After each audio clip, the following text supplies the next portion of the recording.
Hello friends, welcome back to our channel. Friends, ఈ వీడియోలో మనం ఈరోజు అన్ని న్యూస్ పేపర్లో వచ్చినటువంటి ఇంపార్టెంట్ ఎడ్యుకేషన్ అప్డేట్స్తో పాటు చాలా ముఖ్యమైనటువంటి కరెంట్ అఫైర్స్ కూడా రావడం జరిగింది. ఈరోజు అయితే చాలా ఇంపార్టెంట్ కరెంట్ అఫైర్స్ ఉన్నాయి. సో వీడియోని ఎక్కడ స్కిప్ చేయకుండా ఎండ్ వరకు చూడండి. చూసే ప్రతి ఒక్కరు వీడియోని ఖచ్చితంగా లైక్ చేయండి. డైలీ 1 to 2 hours వర్క్ చేసి దాదాపుగా 8 న్యూస్ పేపర్ చదివి ఇన్ఫర్మేషన్ మీకు అయితే అందించడం జరుగుతుంది. చాలామంది మన వీడియోస్ని చూస్తున్నారు కానీ లైక్ చేయట్లేదు. ఖచ్చితంగా లైక్ చేయండి. ఈ వీడియోకి అయితే నేను 1000 లైక్స్ ఎక్స్పెక్ట్ చేస్తున్నాను. సో ఇది ఎవరికైతే యూజ్ ఉంటుందో వారికి షేర్ చేయండి. అదేవిధంగా సబ్స్క్రైబ్ చేసుకొని చూడండి. రెగ్యులర్గా మీకు జాబ్ అప్డేట్స్ అంతాయి. మన ఛానల్కి సంబంధించినటువంటి టెలిగ్రామ్ గ్రూప్లో కూడా జాయిన్ కాండి. సో దాంట్లో కూడా రెగ్యులర్గా జాబ్ అప్డేట్ షేర్ చేస్తున్నాను. మీకు చాలా యూజ్ ఉంటుంది. ఆ గ్రూప్లో కంపల్సరీ జాయిన్ కాండి. ఫ్రెండ్స్, మన ఛానల్ ద్వారా గ్రూప్ 2 అదేవిధంగా గ్రూప్ 3కి యూజ్ అయ్యేటువంటి టెస్ట్ సిరీస్ అనేది మన యాప్లోకి తీసుకురావడం జరిగింది. దీనిలో మీకు అన్ని సబ్జెక్టులకు సంబంధించిన టెస్టులు అయితే ఉంటాయి. మొత్తం 250 టెస్టులు అనేది దీని ద్వారా మీకు అందించడం జరుగుతుంది. సో ప్రశ్నలు మీకు తెలుగు మరియు ఇంగ్లీష్ మీడియంలో అయితే ఉంటాయి. సబ్జెక్ట్ వైజ్గా టెస్టులు ఉంటాయి. అదేవిధంగా గ్రాండ్ టెస్టులు అనేది ఉండడం జరుగుతుంది. ఇంకా ఇవే కాకుండా ఇండివిజువల్గా తెలంగాణ కల్చర్కి సంబంధించినటువంటి టాప్ 100 బిట్స్కి సంబంధించినటువంటి గ్రాండ్ టెస్ట్ కావచ్చు, అండ్ ప్రభుత్వ పథకాలకు సంబంధించిన గ్రాండ్ టెస్ట్ కూడా అందుబాటులో ఉంది. ఇంకా ఇండివిజువల్గా సబ్జెక్ట్ వైజ్గా ఇండియన్ పాలిటిక్స్ సంబంధించినటువంటి టెస్ట్ సిరీస్ కావచ్చు, అదేవిధంగా తెలంగాణ చరిత్ర, తెలంగాణ ఉద్యమ చరిత్ర, జనరల్ సైన్స్కి సంబంధించినటువంటి టెస్ట్ సిరీస్తో పాటు జనరల్ స్టడీస్కి సంబంధించినటువంటి షార్ట్ హ్యాండ్ రైటింగ్ నోట్స్ కూడా ఉంది. కరెంట్ అఫైర్స్ పీడిఎఫ్ కూడా పర్ మంత్కు 20 రూపీస్ చొప్పున చెల్లించి మీరు పీడిఎఫ్ను డౌన్లోడ్ చేసుకుని ప్రింట్ తీసుకోవచ్చు. సో యాప్ లింక్ కింద డిస్క్రిప్షన్లో ఉంటుంది. డౌన్లోడ్ చేసుకుని అక్కడ శాంపిల్ టెస్ట్లు, శాంపిల్ పీడిఎఫ్స్ ఉంటాయి. చూసిన తర్వాత నచ్చితే కోర్స్ తీసుకోండి. ఫ్రెండ్స్, ఈరోజు న్యూస్ పేపర్లో వచ్చినటువంటి అప్డేట్స్ కనుక చూసినట్లయితే మనకు ఫస్ట్ అప్డేట్ వచ్చేసి ఇక్కడ గ్రూప్ 2కు సంబంధించిన ఒక అప్డేట్ అయితే చూడవచ్చు. గ్రూప్ 2 పరీక్షలు నవంబర్ 2-3 తేదీలో అని చెప్పేసి ఇక్కడ ఇవ్వడం జరిగింది. రీషెడ్యూల్ చేసిన టీఎస్పీఎస్సీ రోజుకు 2 చొప్పున ఎగ్జామ్స్, పరీక్షలకు వారం ముందు వెబ్సైట్లో హాల్ టికెట్లు పెడతామని వెల్లడి అని చెప్పేసి ఇక్కడ చూడవచ్చు. సో దీనికి సంబంధించిన ఈవినింగ్ మనకు టీఎస్పీఎస్సీ వెబ్ నోట్ కూడా రిలీజ్ చేసింది. మన టెలిగ్రామ్లో కూడా పోస్ట్ చేశాం. సో ఎవరైతే గ్రూప్ 2కు ప్రిపేర్ అవుతున్న అభ్యర్థులకి ఇది ఒక మంచి అవకాశంగా అయితే చెప్పవచ్చు. చాలా మంచి టైం అయితే ఉంది. నవంబర్ 2-3 తేదీలో ఎగ్జామ్ ఉంది కనుక సో ఒక ప్రాపర్ టైం టేబుల్ కనుక మీరు పెట్టుకొని ప్రిపేర్ అయినట్లయితే మీరు 100% సక్సెస్ సాధిస్తారు. సో వీటికి సంబంధించి మన ఛానల్ నుంచి కూడా మీకు అయితే సపోర్ట్ ఉంటుంది. ఏవైతే మనం ఎకానమీ కావచ్చు, సొసైటీ క్లాసెస్ చేస్తున్నాం కదా, వాటిని కూడా ఇక మీదట కంటిన్యూస్గా వీడియోస్ అయితే అప్లోడ్ చేయడం జరుగుతుంది. ఇంకా మన ఛానల్ నుంచి మీరు ఏ క్లాసెస్ ఎక్స్పెక్ట్ చేస్తున్నారు అనేది కింద వీడియోని లైక్ చేసి కింద కామెంట్ చేసేటువంటి ప్రయత్నం చేయండి. వాటిపై కూడా నేను వీడియోస్ అందించేటువంటి ప్రయత్నం అయితే చేస్తాను. సో ఇక్కడ మనకు వెలుగు న్యూస్ పేపర్లో ఇచ్చినటువంటి ఇన్ఫర్మేషన్ కనుక చూసినట్లయితే సో గ్రూప్ 2 పరీక్షల రివైజ్డ్ తేదీలను టీఎస్పీఎస్సీ అయితే ప్రకటించింది. నవంబర్ 2-3 తేదీల్లో పరీక్షలు నిర్వహించనున్నట్లు వెల్లడించింది. ఈ నెల 29-30 తేదీలో జరగాల్సినటువంటి గ్రూప్ 2 పరీక్షలను సీఎం కేసీఆర్ ఆదేశాల నేపథ్యంలో వాయిదా వేస్తున్నట్లు శనివారం ప్రకటించినటువంటి విషయం తెలిసిందే. సో ఆదివారం కమిషన్ చైర్మన్ జనార్దన్ రెడ్డి నిర్వహించినటువంటి సమావేశంలో నవంబర్ 2-3 తేదీల్లో ఎగ్జామ్ జరపాలని డిసైడ్ చేశారు. సో 2 రోజుల పాటు 4 పరీక్షలు ఉంటాయని వెల్లడించారు. సో ఉదయం 10 గంటల నుంచి మధ్యాహ్నం 12:30 వరకు, అదేవిధంగా మధ్యాహ్నం 2:30 నుంచి సాయంత్రం 5 గంటల వరకు పరీక్షలు కొనసాగుతాయని ప్రకటించారు. సో వారం ముందు మనకు టీఎస్పీఎస్సీ వెబ్సైట్లో హాల్ టికెట్ పెడతామని చెప్పేసి తెలపడం జరిగింది. సో మనకు గత ఏడాది డిసెంబర్ 29న 783 గ్రూప్ 2 పోస్టులకు సంబంధించిన నోటిఫికేషన్ ఇవ్వగా సో 5,51,000 మంది అయితే దీనికి అప్లై చేసుకున్నారు. అయితే ఇక్కడ గురుకుల షెడ్యూల్ రావడంతో గ్రూప్ 2 పరీక్షలను వాయిదా వేయాలని అభ్యర్థులు కోరారు. సో టీఎస్పీఎస్సీ పట్టించుకోకపోవడంతో కమిషన్ ఆఫీస్ ముందు ముట్టడి చేపట్టారు. సో ఈ ఆందోళనకు అన్ని పార్టీలు మద్దతు ఇవ్వడంతో సర్కారు గ్రూప్ 2 పరీక్షలకు వాయిదా వేయాలని చెప్పేసి నిర్ణయం తీసుకుందని చెప్పేసి ఇక్కడ మనకు వెలుగు న్యూస్ పేపర్లో అయితే ఇచ్చారు. సేమ్ అప్డేట్ మనకు దాదాపుగా అన్ని న్యూస్ పేపర్లో వచ్చింది. ఇక్కడ వేరొక న్యూస్ పేపర్లో ఆంధ్రప్రభలో కూడా చూడవచ్చు. గ్రూప్ 2 పరీక్షలు రీషెడ్యూల్ నవంబర్ 2-3 తేదీల్లో నిర్వహణ అని చెప్పేసి ఇక్కడ ఇచ్చారు. సో టీఎస్పీఎస్సీ నిర్ణయం వెల్లడి. సో కొత్త తేదీలపై షెడ్యూల్ విడుదల, రీషెడ్యూల్కు మంత్రి కేటీఆర్ మద్దతు అని చెప్పేసి కూడా మనకి ఇక్కడ ఆంధ్రప్రభ న్యూస్ పేపర్లో దీనికి సంబంధించిన అప్డేట్ అయితే చూడవచ్చు. సో నెక్స్ట్ ఇక్కడ కానిస్టేబుల్కి సంబంధించినట్టు ఒక ఇంపార్టెంట్ అప్డేట్ అయితే చూడవచ్చు. సో కొత్త లేడీ కానిస్టేబుల్ 2125 అని చెప్పేసి ఇక్కడ ఇచ్చారు. 153 మంది ఎస్ఐ పోస్టులు.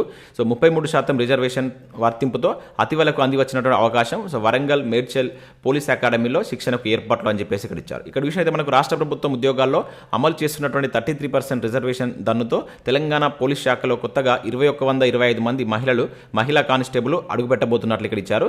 So Telangana state level police recruitment board ఏదైతే మనకు TSLBRB ఉందో ఇటీవల విడుదల చేసినటువంటి ఎస్ఐ తుది ఫలితాల్లోనూ కూడా 153 మంది మహిళలు ఎంపికయ్యారు. సో కొత్తగా విధుల్లోకి చేరబోతున్నటువంటి మహిళా ఎస్ఐలకు రాష్ట్ర పోలీస్ అకాడమీలో శిక్షణ ఇవ్వనున్నట్లు ఇక్కడ ఇచ్చారు. సో TSLBRB కానిస్టేబుల్ నోటిఫికేషన్లో మొత్తం సివిల్ పోస్టుల్లో 33% పోస్టులు మహిళలకైతే కేటాయించారు. దీంతో పాటుగా మనకు ఏఆర్ అదేవిధంగా తత్సమ పోస్టుల్లో సైతం కూడా 10% అనేటువంటి రిజర్వేషన్ కల్పించారు. దీంతో ఈ రిక్రూట్మెంట్లో మొత్తం 2125 మంది మహిళా కానిస్టేబుల్ కొత్తగా విధుల్లోకి చేరనున్నట్లు ఇక్కడ మనకు ఒక అప్డేట్ అయితే ఇచ్చారు. సో 3 కేంద్రాల్లో శిక్షణ అని చెప్పేసి కూడా ఇచ్చారు. సో నిన్న కూడా దీనికి సంబంధించి అయితే చూసాం. మొత్తం మనకు 3 కేంద్రాల్లో ఈ మహిళలకు సంబంధించిన శిక్షణ అయితే ఇవ్వబోతున్నారు. ఇవ్వబోతున్నట్లు కూడా ఇక్కడ ఇవ్వడం జరిగిందనమాట. సో ఇది మహిళా కానిస్టేబుల్కి సంబంధించిన అప్డేట్. ఇక నెక్స్ట్ విషయంలో అయితే నిరుద్యోగ భృతి ఇచ్చేది ఇంకెప్పుడు అంటే ఇక్కడ ఒక అప్డేట్ మనం చూడవచ్చు. ఖాళీ పోస్టుల భర్తీ ఎప్పుడు అని చెప్పేసి ఇక్కడ మనకు ఏఐఎస్ఎఫ్ అడిగినట్లు ఒక అప్డేట్ అయితే రావడం జరిగింది. ఇక్కడ విషయం అయితే మనకు నిరుద్యోగ భృతి 2016ను ఇంకెప్పుడు చెల్లిస్తారని సీఎం కేసీఆర్ను ఏఐఎస్ఎఫ్ రాష్ట్ర అధ్యక్షుడు అదేవిధంగా కార్యదర్శులు కసిరెడ్డి మణికంఠారెడ్డి కావచ్చు పుట్ట లక్ష్మణ్ ప్రశ్నించారు. 30 ఏళ్ల లోపు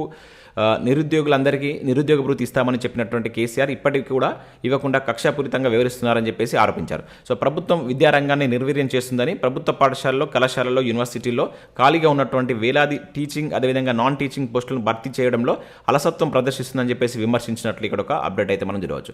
సో నెక్స్ట్ ఇక్కడ మనకు సాక్షి న్యూస్ పేపర్లో మనకు రీసెంట్గా మనకు తెలంగాణలో టెట్ నోటిఫికేషన్ అయితే రిలీజ్ కావడం జరిగింది. దానికి సంబంధించినటువంటి కంప్లీట్ డీటెయిల్డ్ ఇన్ఫర్మేషన్ అయితే మనకి ఇక్కడ సాక్షి న్యూస్ పేపర్లో ఇచ్చారు. వాటికి సంబంధించిన 2 పేపర్లో సిలబస్ ఏ విధంగా ఉంటుంది, సో ఏ విధంగా ప్రిపేర్ కావాలి, మంచి మార్కులకు మార్గాలు ఇవే అంటే వేటిపైన మీరు ఫోకస్ చేస్తే టెట్లో మంచి స్కోర్ను సాధించవచ్చు అనేటువంటి డీటెయిల్డ్ ఇన్ఫర్మేషన్ తోటి సాక్షి న్యూస్ పేపర్లో ఒక ఆర్టికల్ అయితే వచ్చింది.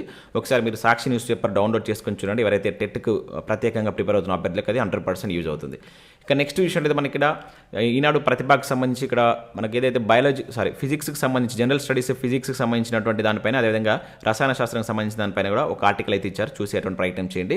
అండ్ అదేవిధంగా ఇండియన్ పాలిటిక్స్ సంబంధించి ప్రాథమిక హక్కులకు సంబంధించిన ఒక బిడ్ బ్యాంక్ అయితే ఇచ్చారు. సో వీటిని మీరు ప్రాక్టీస్ చేసేటువంటి ప్రయత్నం చేయండి. మనకు న్యూస్ పేపర్లో చాలా మంచి ఫ్యాకల్టీ ఇచ్చేటువంటి క్వశ్చన్స్ ఉంటాయి కనుక సో కంపల్సరీ ఏదో ఒక టైంలో వీటిని మీరు డౌన్లోడ్ చేసుకొని మీకు ఫ్రీ ఉన్నటువంటి టైంలో వీటిని ప్రాక్టీస్ చేసేటువంటి ప్రయత్నం చేయండి. 100% మీకు చాలా హెల్ప్ అవుతుంది ఇది.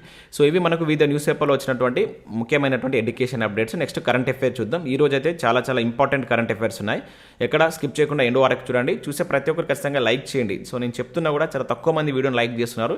ఒకటే వీడియోలో మీకు ఎడ్యుకేషన్ అప్డేట్స్ అదేవిధంగా కరెంట్ అఫైర్స్ కలిపి కొంత టైం కేటాయించి మీకు అందించడం జరుగుతుంది. మీరు ఇచ్చేటువంటి లైక్స్ ఒక సపోర్ట్గా ఉంటాయి కనుక ఖచ్చితంగా లైక్ చేసి మీ మిత్రులకు షేర్ చేసేటువంటి ప్రయత్నం అయితే చేయండి.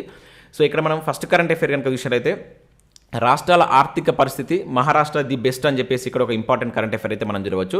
సో 2వ స్థానంలో ఛత్తీస్గఢ్, 3వ స్థానంలో తెలంగాణ. సో తెలంగాణ పొజిషన్ ఏందని ఇక్కడ గుర్తుంచుకోండి. మన తెలంగాణ పొజిషన్ వచ్చేసి 3rd ప్లేస్లో ఉంది. ఓకేనా. సో ఫస్ట్ వచ్చేసి మహారాష్ట్ర, నెక్స్ట్ 2nd ప్లేస్లో ఛత్తీస్గఢ్ ఉంది. సో ఈ 3 ఇక్కడ మనం ఫస్ట్ గుర్తుంచుకోవాల్సి అయితే ఉంటుంది. ఇక నెక్స్ట్ ఇక్కడ ఇన్ఫర్మేషన్ విషయంలో అయితే దీని గురించి సో మిగతా రాష్ట్రాల కంటే మహారాష్ట్ర ఆర్థిక పరిస్థితి బాగున్నట్లు వెల్లడైంది. సో పేద రాష్ట్రాల్లో ఒకటైనటువంటి ఛత్తీస్గఢ్ కూడా ఆర్థికంగా ఎదుగుతుంది. సో ఓవరాల్ ఫిజికల్ హెల్త్ కార్డులో మహారాష్ట్ర మొదటి స్థానంలో ఉండగా ఇది 2వ స్థానంలో సంపాదించింది. తెలంగాణ 3వ స్థానంలో ఉంది. తర్వాత స్థానంలో మనకు బెంగాల్, పంజాబ్, కేరళ అయితే ఉన్నాయి. సో దీనికి సంబంధించి ఇక్కడ మనం చూసినట్లయితే 2024 ఆర్థిక సంవత్సరం మొదటి బడ్జెట్ అంచనాల ఆధారంగా సో ఇది మొదటి బడ్జెట్ అంచనాల ఆధారంగా మనకు మహారాష్ట్ర, ఛత్తీస్గఢ్, తెలంగాణ, బెంగాల్, పంజాబ్, కేరళలో ఈ ర్యాంకులు అయితే వచ్చాయి. సో ఇది వచ్చేసి మనకి ఎవరు రిలీజ్ చేశారంటే ఇది ఇంపార్టెంట్ అండి. So Deutsche bank India chief economist Kaushik Das 17 రాష్ట్రాల యొక్క ఆర్థిక ఆర్గంపై రిపోర్ట్ తయారు చేశారు. దీని ప్రకారం 2023 ఆర్థిక సంవత్సరం సవరించినటువంటి బడ్జెట్ అంచనాల ఆధారంగా మహారాష్ట్ర ర్యాంకింగ్లో మొదటి స్థానంలో అయితే ఉందన్నమాట. నెక్స్ట్ మనకు ఛత్తీస్గఢ్ ఉండడం జరిగింది. సో ఇది గుర్తుంచుకోండి. ఛత్తీస్గఢ్ అనేది దాదాపుగా మనకు ఒక పేద రాష్ట్రం కింద చెప్పవచ్చు. అయినా కూడా అది 2nd ప్లేస్లో ఉంది. సో దీని మీద మనకు ఫోకస్ చేసేటువంటి ఛాన్స్ ఉంటుంది కనుక సో ఈ రిపోర్ట్ ఏంటిది, సో దీనికి సంబంధించి 1st ప్లేస్ ఏంటిది, 2nd ప్లేస్ ఏంటిది, 3rd ప్లేస్ మన తెలంగాణ కనుక మనం అది కూడా ఇక్కడ గుర్తుంచుకోవాల్సి అయితే ఉంటుంది. చాలా ఇంపార్టెంట్. ఈరోజు దాదాపుగా మనకు అన్ని న్యూస్ పేపర్లు ఈ అప్డేట్ అయితే వచ్చింది. ఒక దగ్గర రాసుకొని సో గుర్తుంచుకునే ప్రయత్నం చేయండి. ఇక నెక్స్ట్ విషయంలో అయితే 100 ఏళ్లలో అతిపెద్ద విపత్తు ఇదే అంటే ఇక్కడ ఒక ఇంపార్టెంట్ కరెంట్ అఫైర్ చూడవచ్చు. సో హవాయి కార్చిచ్చుపై అమెరికా మృతుల సంఖ్య 93కి చేరిక అంటే ఇక్కడ ఇచ్చారు. సో మనకు అమెరికా సంయుక్త రాష్ట్రాలలో 100 ఏళ్ల చరిత్రలోనే అత్యంత ఘోరమైనటువంటి విపత్తు అయితే నమోదైంది. సో ఇక్కడ దానికి సంబంధించి అయితే చూడవచ్చు. అది వచ్చేసి మనకి ఎక్కడంటే హవాయి దీవుల్లో సంభవించినటువంటి కార్చిచ్చులో మృతుల సంఖ్య 93కు చేరుకుందని చెప్పేసి హవాయి గవర్నర్ జోస్ గ్రీన్ తెలిపినట్టు ఇక్కడ చూడవచ్చు. సో మనకు అమెరికా సంయుక్త రాష్ట్రాల్లోనే గడిచినటువంటి 100 సంవత్సరాల్లో అతిపెద్ద కార్చిచ్చు అనేటువంటిది జరగడం జరిగింది. దానిలో దాదాపుగా ఇప్పటివరకు 93 మంది చనిపోయారంట. సో ఇంపార్టెంట్ ఇక్కడ ప్లేస్ ఏది గుర్తుంచుకుంటారంటే హవాయి దీవులని ఎక్కడని చెప్పేసి అంటాడు అనమాట. ఇక్కడ సంభవించింది అనవచ్చు హవాయి దీవులు. ఇది ఎక్కడ ఉంటుంది, అమెరికా సంయుక్త రాష్ట్రాల్లో ఉండేటువంటిది అనమాట. ఓకేనా, చాలా ఇంపార్టెంట్. సో వీటికి సంబంధించి మనకు నేరుగా క్వశ్చన్స్ అడుగుతారు ఎక్కడ సంభవించిందని చెప్పేసి డైరెక్ట్గా అడగడానికి ఛాన్స్ ఉంటుంది. సో నెక్స్ట్ కరెంట్ అఫైర్ చూసినట్టయితే ప్రపంచంలోనే తొలిసారిగా పాలమూరులో డ్రోన్ షో అని చెప్పేసి ఇక్కడ ఒక ఇంపార్టెంట్ కరెంట్ అఫైర్ అయితే రావడం జరిగింది.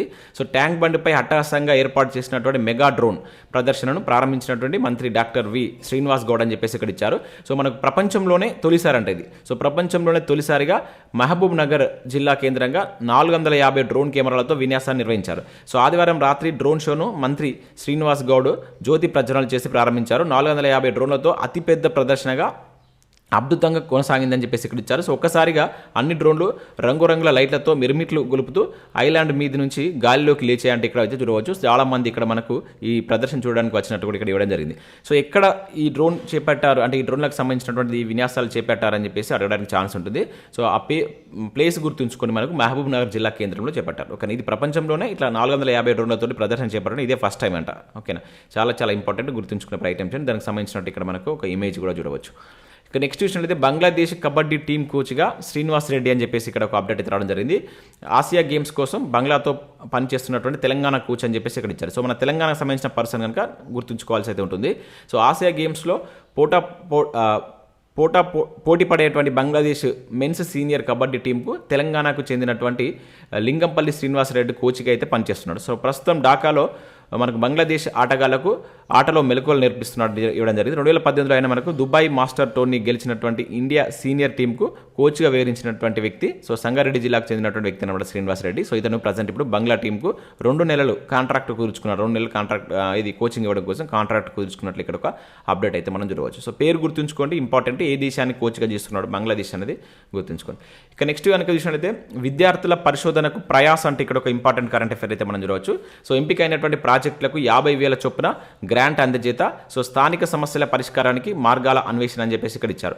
సో మనం ఇక్కడ చూసినట్లయితే విద్యార్థి దశలోనే స్టార్టప్లుగా ఎదిగేందుకు సో కేంద్ర విద్యాశాఖ అద్భుతమైనటువంటి అవకాశం మనకు కల్పిస్తుందని చెప్పేసి ఇక్కడైతే ఇచ్చారు. సో ఇక్కడ చూసినట్లయితే మనకు పాఠశాలలో చదివేటువంటి ప్రతిభావంతమైనటువంటి విద్యార్థులను ప్రోత్సహించేందుకు జాతీయ విద్యా పరిశోధన సంస్థ ఏదైతే మనకు ఎన్సీఆర్టీ ఉందో అది మనకు ఈ promotion of research attitude in young and aspiring students దాన్ని మనం ప్రయాస్ అని చెప్పేసి పిలుస్తాం. సో 2023-24 పేరుతో కొత్త స్కీమ్ను అయితే ప్రకటించింది. సో పథకం మార్గదర్శకాలను విడుదల చేసిందంటే ఇక్కడ మనం చూడవచ్చు. సో పరిశోధన ఏదైతే మనకు పరిశోధక విద్యార్థులకు ఏదైతే ఇలా విన్ అయినటువంటి వాళ్ళు ఉంటారు కదా, సో వాళ్ళకి 50,000 ప్రోత్సాహ గ్రాంట్ను కూడా ఇస్తామని వెల్లడించింది. సో ఇందుకు స్కీమ్ దరఖాస్తు చేసుకోవడానికి సెప్టెంబర్ 20 వరకు తుది గడువును అయితే నిర్ణయించింది. సెప్టెంబర్ 25న దరఖాస్తు పరిశీలన అంటే ఉంటుందంట. సో దీనికి సంబంధించి సెలెక్ట్ అయిన విద్యార్థులకు 50,000 వరకు సో గ్రాంట్ అందజేస్తారని చెప్పేసి ఇచ్చారు. సో ఇక్కడ అదేంటిది ప్రయాస్ అని చెప్పేసి గుర్తుంచుకోండి. ముఖ్యంగా సో ఒక విద్యార్థి దశలోనే స్టార్టప్లు ఎదగడానికి ఇది తోడ్పడుతుందని చెప్పేసి కేంద్ర విద్యాశాఖ అయితే భావిస్తుంది. ఇక నెక్స్ట్ మరొక ఇంపార్టెంట్ కరెంట్ అఫైర్ అయితే చూడవచ్చు. సో హెరాన్ మార్క్ 2 డ్రోన్లు మోహర్ ఇంపార్టెంట్ ఇక్కడ చూడవచ్చు. చైనా పాక్ సరిహద్దులో నిఘా మరింత పటిష్టం. చాలా ఇంపార్టెంట్ కరెంట్ అఫైర్ అనేది నేరుగా అడగడానికి ఛాన్స్ ఉంటుంది. ఇక్కడ మనం చూసినట్లయితే సో చైనా పాకిస్తాన్ సరిహద్దులో భద్రతను మరింత పటిష్టం చేయడానికి భారత వాయుసేన పటిష్టమైన చర్యలు చేపట్టింది. సో ఇజ్రాయెల్ నుంచి కొనుగోలు చేసినటువంటి అత్యంత శక్తివంతమైనటువంటి హెరాన్ మార్క్ 2 సాయుధ డ్రోన్లను 4 ఉత్తర సెక్టార్ సరిహద్దుల్లో స్థావరాల్లో మోహరించిందని చెప్పేసి ఇక్కడ ఇవ్వడం జరిగింది. సో ఇక్కడ మనం గుర్తుంచుకోవాల్సింది అంటే ఇటీవల వార్తల్లో నిలిచినటువంటి హెరాన్ మార్క్ 2 అనేటువంటిది ఏంటిది అని చెప్పేసి అంటారు డైరెక్ట్గా. అది ఒక డ్రోన్. సో దీనికి సంబంధించి మనం ఎక్కడి నుంచి ఈ డ్రోన్లను దిగుమతి చేసుకున్నాం అని చెప్పేసి ఈ టైప్ ఆఫ్ క్వశ్చన్ కూడా అడగవచ్చు. ఇజ్రాయెల్ సో దీన్ని ఎక్కడ మనకు ఏ సరిహద్దులో మోహరించారని చెప్పేసి అనవచ్చు. సో చైనా పాక్ సరిహద్దులో దీన్ని మోహరించడం జరిగిందనమాట. సో ఇవి ఇట్లా మనకి ఎట్టైనా క్వశ్చన్ అడగవచ్చు, చాలా ఇంపార్టెంట్ ఇది. సో దీనికి సంబంధించి ఇక్కడ మనకు హెరాన్ మార్క్ 2 డ్రోన్లు సదూర ప్రాంతాలను లక్ష్యంగా చేసుకొని సామర్థ్యం కలిగినటువంటి క్షిపణులు సో ఇతర ఆయుధ సంపత్తిని మోసుకుపోగలవని చెప్పేసి రక్షణ శాఖ ఇక్కడ వెల్లడించినట్లు ఇక్కడ దీనికి సంబంధించి రోజు. సో దీని యొక్క ప్రత్యేకతలు కనుక చూసినట్లయితే సో ప్రతికూల వాతావరణ పరిస్థితులు ఉన్నప్పటికీ కూడా హెరాన్ మార్క్ 2 డ్రోన్ అనేది 36 గంటలు ప్రయాణం చేయగలవంట. సో అంటే ఈ డ్రోన్లో ఒకేసారి పాకిస్తాన్ చైనాలను కూడా చుట్టి రాగలవు అని చెప్పేసి ఇక్కడ ఇచ్చారు. సో అదేవిధంగా డ్రోన్లో ఉండేటువంటి లేజర్ సదూర ప్రాంతాల్లో ఉండేటువంటి శత్రు దేశాల యొక్క లక్ష్యాలను గుర్తించగలదు. సో దీంతో క్షిపణులు వాటిని ధ్వంసం చేసేటువంటి అవకాశం ఉంటుందట. ఇంకా అదే కాకుండా ఈ డ్రోన్లో ఉపగ్రహంతో అనుసంధానం చేసి ఉండడం వల్ల సో వీటిని ఎక్కడి నుంచి అయినా కూడా ఆపరేట్ చేయొచ్చు అని చెప్పేసి ఇక్కడ ఇచ్చారు. వాటితో పాటు ఇక్కడ మనకు -డిగ్రీ వాతావరణం స్థితిలో కూడా ఈ డ్రోన్లు పేలోడ్ మోసుకుపోగలవు అని చెప్పేసి కూడా దానికి సంబంధించిన ప్రత్యేకతలు ఇక్కడ మనం చూడవచ్చు. ఇక నెక్స్ట్ కనుక చూసినట్లయితే మనకు రాష్ట్రంలో తొలి గృహలక్ష్మి చేనేత కార్మికురాలు అని చెప్పేసి ఇక్కడ చూడవచ్చు. యాదాద్రి జిల్లాకు చెందినటువంటి పావనికి ప్రొసీడింగ్ ఆర్డర్ అని చెప్పేసి ఇక్కడ ఇచ్చారు. సో మనకి చూసినట్లయితే సొంత స్థలంలో ఇల్లు నిర్మించుకోవాలనే వారికి 3 లక్షల ఆర్థిక సాయం అందించేలా రాష్ట్ర ప్రభుత్వం ప్రవేశపెట్టినటువంటి గృహలక్ష్మి పథకం అమలులో ముందడుగు పడింది. సో గృహలక్ష్మి పథకం తొలి లబ్ధిదారుగా మనకు సో ఇక్కడ యాదాద్రి భువనగిరి జిల్లాకు చెందినటువంటి చుక్కా పావని అనేటువంటి చేనేత కార్మికురాలు నిలిచినట్టు ఇక్కడ మనకు ఒక అప్డేట్ చూడవచ్చు. సో మంత్రి కేటీఆర్ ఆదేశాల మేరకు యాదాద్రి జిల్లా collector Vinay Krishna Reddy so Bhuvanagiri MLA Pailla Shekar Reddy ఆదివారం స్వయంగా వెళ్లి ఈ పావనికి గృహలక్ష్మి కింద 3 లక్షల ప్రొసీడింగ్ ఆర్డర్ కాపీ అందజేశారు. సో రాష్ట్రంలోనే మొట్టమొదటి గృహలక్ష్మి ప్రొసీడింగ్ ఆర్డర్ కాపీ ఇదే కావడం విశేషం అనమాట. సో మొట్టమొదటి ఇదే కనుక సో గుర్తుంచుకొని నేమ్ గుర్తుంచుకోండి. ఇటువంటి కూడా మనకు ఒక్కొక్కసారి పథకం గురించి అడిగినప్పుడు అందులో స్టేట్మెంట్ బేస్డ్ క్వశ్చన్లు అడిగినప్పుడు దీన్ని కూడా యాడ్ చేసేటువంటి ఛాన్స్ ఉంటుంది కనుక జాగ్రత్తగా గుర్తుంచుకోండి. కానీ సో నెక్స్ట్ అప్డేట్ కనుక చూసినట్లయితే మురిసిన ముర్రా అని చెప్పేసి ఇక్కడ ఒక అప్డేట్ మనం చూడవచ్చు. అద్దె గర్భంలో తొలిసారిగా ముర్రా దూడల జననం. సో గేదెల పిండ మార్పిడి పరిశోధనలో మరో ముందడుగని చెప్పేసి ఇక్కడ ఇచ్చారు. సో ఇక్కడ సరోగసి అద్దె గర్భం పశువులపైన ప్రయోగం చేపట్టి విజయం సాధించినటువంటి తిరుపతి కేంద్రంగా నడిచేటువంటి ఎస్వి వెటర్నరీ వర్సిటీ శాస్త్రవేత్తలు సో తొలుత ఆవులలో మనకి ఏదైతే ఒంగోలు కావచ్చు, ఇంకా వాటికి సంబంధించినటువంటి సహివాల్ కావచ్చు, గిర్ అనేటువంటి వాటిలో ఈ పిండ మార్పిడి పద్ధతిలో 1000 దూడలు అయితే పుట్టించారు. సో ఇది ఆవులకు సంబంధించి అనమాట. సో పునరుత్పత్తి సమస్య ఎక్కువ ఉన్నటువంటి గేదెలపైన కూడా ప్రయోగం అయితే చేపట్టడం జరిగింది. సో గుంటూరుకు చెందినటువంటి లైవ్ స్టాక్ రీసెర్చ్ సెంటర్ శాస్త్రవేత్తలు విజయం సాధించారనమాట. సో వీళ్ళు మన గుంటూరుకు సంబంధించిన వాళ్ళు ఈ గేదెలపైన కూడా ఈ సరోగసి విధానాన్ని చేపట్టి ఇక్కడ సక్సెస్ అయినట్లయితే తీయడం జరిగింది. గుంటూరు జిల్లా తాటికొండ మండలంలో రావెల గ్రామంలో షేక్ సైదా అనేటువంటి రైతుకు చెందినటువంటి గ్రేడెడ్ ముర్రా గేదె అద్దె గర్భంలో చేపట్టినటువంటి పరిశోధన ఈ నెల 10న రాష్ట్రంలోనే తొలిసారిగా ఆరోగ్యవంతమైనటువంటి ముర్రా జాతి గేదె దూడకు పురుడు పోసుకున్నట్లు ఇక్కడ మనం చూడవచ్చు అన్నమాట. ఇది మొట్టమొదటి మన గేదెలకు సంబంధించి ఇది గుర్తుంచుకోండి, మన గుంటూరు ఆంధ్రప్రదేశ్లో ఉన్నటువంటి గుంటూరులో. సో ఇది మొట్టమొదటిసారిగా మనకు ప్రయోగం చేసినట్లు ఒక అప్డేట్ అయితే రావడం జరిగింది. ఇక నెక్స్ట్ విషయాలు అయితే 17న నౌకాదళంలోకి విద్యాంగిరి అని చెప్పేసి ఇక్కడ ఒక అప్డేట్ అయితే రావడం జరిగింది. సో భారత నౌకాదళం అమల పదవిలోకి మరో అత్యాధునిక యుద్ధ నౌక. సో ఇది గుర్తుంచుకోండి, యుద్ధ నౌక మనకు చేరనుంది. అంటే ఇట్లా విద్యాంగిరి అనేది ఏంటి అని చెప్పేసి అంటే డైరెక్ట్ ఇది ఒక యుద్ధ నౌక. సో ప్రాజెక్ట్ 17A కార్యక్రమంలో భాగంగా రూపొందించినటువంటి ఇక్కడ మనకు ఏదైతే 6వ నౌక అంటే ఇది. సో విద్యాంగిరి అనేది 6థది. సో ఈ నెల 17న కోల్కతాలో రాష్ట్రపతి ద్రౌపది ముర్ము దీన్ని అయితే ఆవిష్కరిస్తారని చెప్పేసి ఇండియన్ నేవీ ఆదివారం తెలిపింది. సో కర్ణాటకలోని పర్వత సమూహానికి గుర్తుగా ఈ నౌకకు విద్యాంగిరి అని పేరు పెట్టామని చెప్పేసి ఇక్కడ వెల్లడించినట్లు ఇక్కడ ఒక అప్డేట్ మనం చూడవచ్చు. సో ఇవి మనకు వివిధ న్యూస్ పేపర్లో వచ్చినటువంటి ముఖ్యమైన కరెంట్ అఫైర్స్. వాటితో పాటు ఇక్కడ మనకు వెలుగు న్యూస్ పేపర్లో మనకు అస్సాంలో ఉపరాష్ట్రం మేఘాలయ అని చెప్పేసి మనకు రాష్ట్రాలకు సంబంధించినటువంటి దానిపైన ఒక మంచి ఆర్టికల్ వచ్చింది. సో గ్రూప్ 2, గ్రూప్ 3కి ప్రిపేర్ అయ్యే వాళ్ళకి ఇది 100% యూజ్ ఉంటుంది. మనకు 1956 తర్వాత ఏర్పడినటువంటి రాష్ట్రాల మీద 100% మనకు ఫోకస్ చేస్తాడు ఎగ్జామినర్. సో వాటికి సంబంధించినటువంటి ఇన్ఫర్మేషన్ తోటి ఒక ఆర్టికల్ అయితే వచ్చింది వెలుగులో. ఒకసారి దీన్ని కూడా మీరు డౌన్లోడ్ చేసుకొని చూసే ప్రయత్నం చేయండి. సో ఇవి మనకు వివిధ న్యూస్ పేపర్లో వచ్చినటువంటి ముఖ్యమైనటువంటి ఎడ్యుకేషన్ అప్డేట్స్, అదేవిధంగా కరెంట్ అఫైర్స్. సో వీడియో నచ్చితే లైక్ చేసి మీ మిత్రులకు షేర్ చేయండి. మన యాప్ను డౌన్లోడ్ చేసుకుని దానిలో మీకు యూస్ఫుల్ కంటెంట్ అయితే ఉంది. Thanks for watching. Thank you.